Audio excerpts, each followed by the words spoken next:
पहले ही ओवर में 2 विकेट गिरने के बाद भारतीय टीम ने जिस तरह का शानदार खेल दिखाया है उससे हर भारतीय को गर्व है। चौथे टेस्ट मैच में भारतीय टीम ने इंग्लैंड को जिस तरह से धोया है, जिस तरह से पछाड़ा है, अब लोग ये कह रहे हैं कि बेसबॉल कहां चली गई। इंग्लैंड जो कहा जाता है ताबड़तोड़ क्रिकेट खेलने के लिए जानी जाती है, लेकिन इंग्लैंड को जिस तरह की मार लगाई है केएल राहुल ने, कैप्टन शुभमन गिल ने और उसके बाद जड्डू ने, रविंद्र जडेजा ने और वॉशिंगटन सुंदर ने, दोनों ने शतक जड़ा है।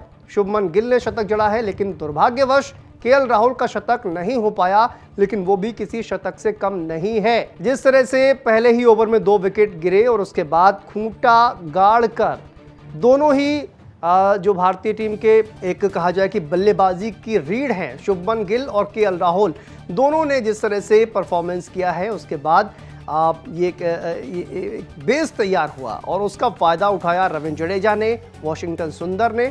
और एक महत्वपूर्ण घटना भी घटी मैदान पर, हम आपको बता दें।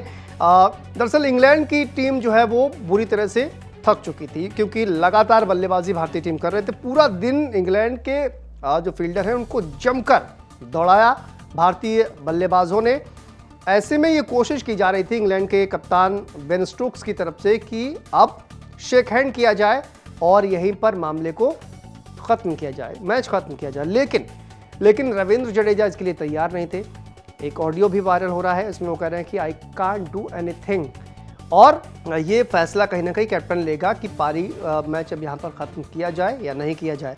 लेकिन इसमें रविंद्र जडेजा जो है वो मैच को ख़त्म नहीं करते हैं और उसके बाद रविंद्र जडेजा का शतक होता है। जाहिर है कि बिना शतक बनाए रविंद्र जडेजा मैच को ख़त्म नहीं करना चाहेंगे और न ही कप्तान ये चाहेंगे कि अब चूंकि मैच का नतीजा नहीं निकलना है, ऐसे में रविंद्र जडेजा का शतक हो जाए तो ये अच्छी बात है, उनका कॉन्फिडेंस भी बढ़ेगा। वॉशिंगटन सुंदर का भी शतक हो गया तो उनका भी कॉन्फिडेंस बढ़ा। लेकिन इसके बाद जब मैच खत्म हुआ तो बेन स्टोक्स जो है वो उन्होंने रविंद्र जडेजा से, वॉशिंगटन सुंदर से हाथ नहीं मिलाया। आप सोचिए, स्पोर्ट्समैनशिप की बात की जाती है, खेल भावना की बात की जाती है, लेकिन कहाँ गई अंग्रेजों की स्पोर्ट्समैनशिप।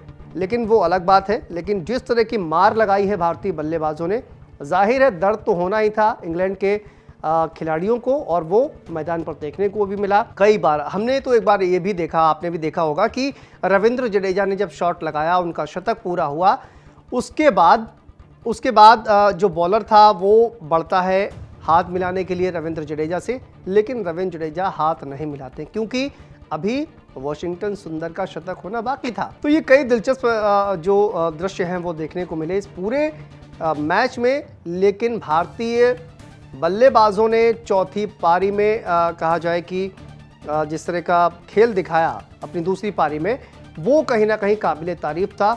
और इसका जो कॉन्फिडेंस है, ये जो कॉन्फिडेंस बढ़ा है इस परफॉर्मेंस के बाद, ये निश्चित तौर पर अगले टेस्ट मैच में भी आपको देखने को मिलेगा।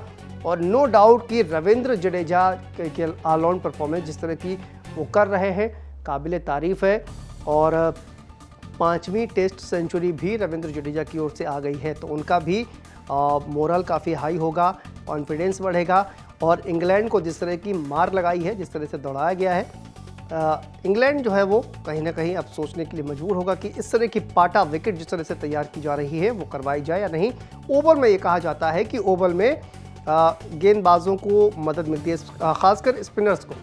तो स्पिनर्स को अगर मदद मिलती है तो भारतीय टीम में बदलाव क्या होने वाले हैं, क्या कुलदीप यादव को 5वें टेस्ट मैच में जगह मिलेगी, आपको क्या लगता है हमें ज़रूर बताइएगा।